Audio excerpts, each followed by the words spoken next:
साथियों नमस्कार। आज का वीडियो का मुख्य विषय है कि प्राचीन काल में लग्न देखने की कौन सी विधि थी, या यूं कहें कि बिना पंचांग देखे वैदिक ज्योतिषी के अनुसार लग्न कैसे ज्ञात किया जाता है, या यूं कहें जब पंचांग की व्यवस्था नहीं थी,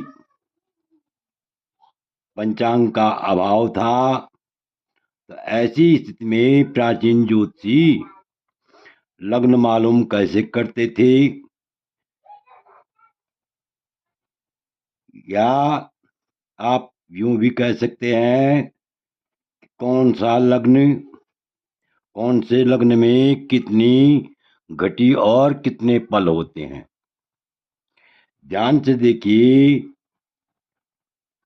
आज का मुख्य विषय है कि बिना पंचांग देखे वैदिक ज्योतिषों के अनुसार लग्न ज्ञात कैसे किया जाता था, या यूं कहें पंचांग की व्यवस्था जब नहीं थी तब ज्योतिषी लोग लग्न मालूम कैसे करते थे, या यूं कहें कि कौन सा लग्न कितनी घटी और कितने पल का होता है।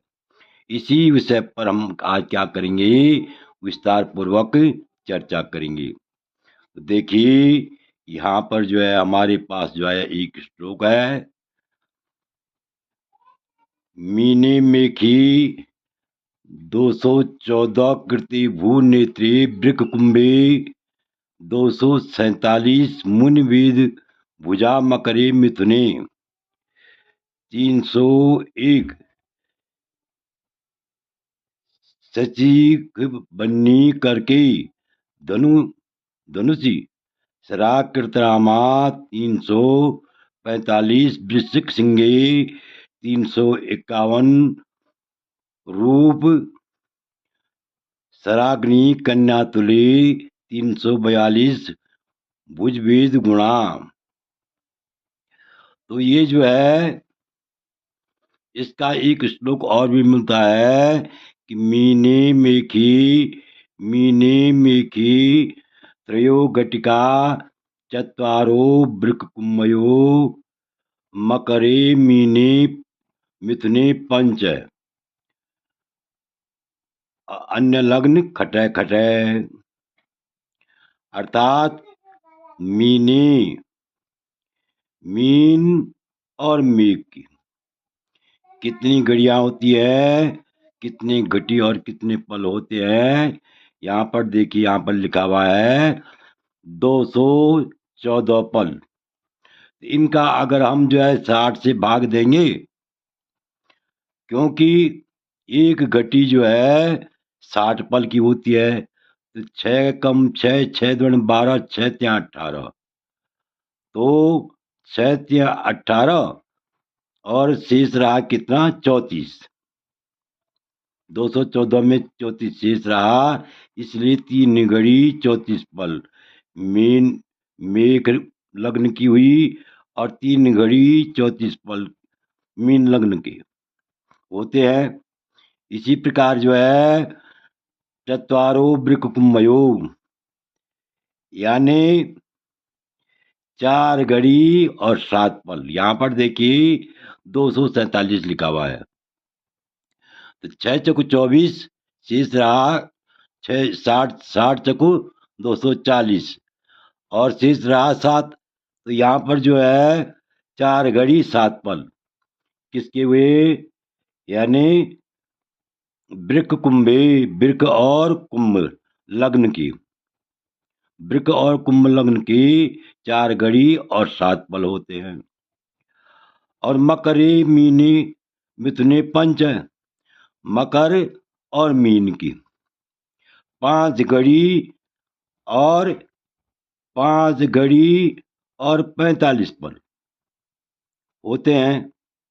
यहाँ पर देखिए 5 घड़ी 45 पल कैसे हुए, 6 पंजा 30 60 60 पंजा 300 और 45 शेष रहा, इसलिए जो है 5 घड़ी और 45 पल हुए।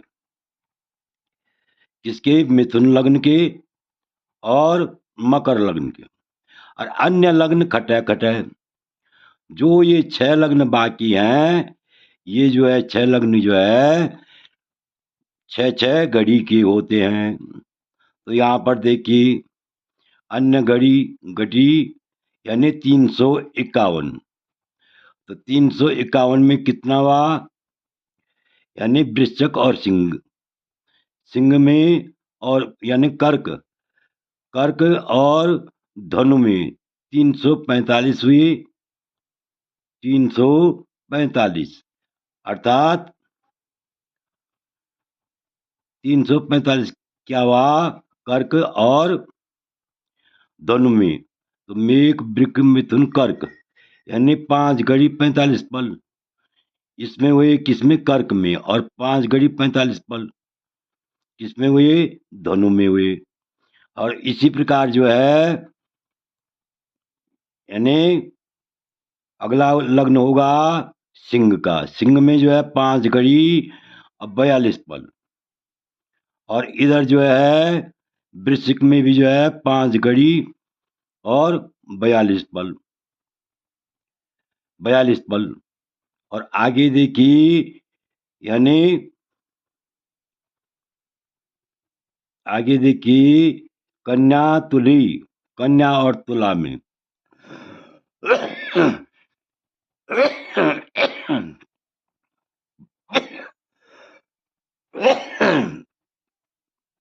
माफ कीजिए, कन्या और तुला में होते हैं 5 घड़ी 42 पल और 5 घड़ी 42 पल। तो यहाँ पर जो ये लग्न बोध है, इससे और भी स्पष्ट हो जाएगा। क्या होगा? यानी मेष लग्न में और मीन लग्न में 3 घड़ी 34 पल मेष लग्न में होते हैं और 3 घड़ी 34 पल जो है मीन लग्न में होते हैं। वृक लग्न में जो है 4 घड़ी और 7 पल होते हैं और इधर जो है 4 घड़ी 7 पल कुंभ लग्न में होते हैं। इसी प्रकार मिथुन लग्न में 5 घड़ी और 1 पल। और इधर जो है मकर लग्न में भी 5 घड़ी 1 पल होता है। और इसी प्रकार जो है कर्क लग्न में जो है 5 घड़ी और 45 पल। यहाँ भी जो है 5 घड़ी और 45 पल होते हैं। इसी प्रकार सिंह लग्न में 5 घड़ी 42 पल होते हैं। तो इधर जो है धनु लग्न में भी 5 घड़ी और 42 पल होते हैं। और इधर जो है कन्या और तुला लग्न में 5 घड़ी 42 पल होते हैं और 5 घड़ी 42 पल होते हैं। कन्या में भी 5 घड़ी 42 पल होते हैं और तुला में भी 5 घड़ी 42 पल होते हैं। इस प्रकार आप समझ गए होंगे कि प्राचीन काल में जो है बिना पंचांग देखे हुए लग्न को का ज्ञात इस प्रकार किया जाता था। लग्न मालूम इस प्रकार से किया जाता था। इस प्रकार से लग्न का बोध किया होता था। तो आशा है कि आप इस वीडियो को भली बात समझ गए होंगे। आपसे अनुरोध है कि आपने अभी तक मेरा चैनल सब्सक्राइब नहीं किया तो अवश्य सब्सक्राइब करने का कष्ट कीजिए। वीडियो को लाइक कीजिए, शेयर कीजिए। वीडियो देखने के लिए बहुत बहुत धन्यवाद।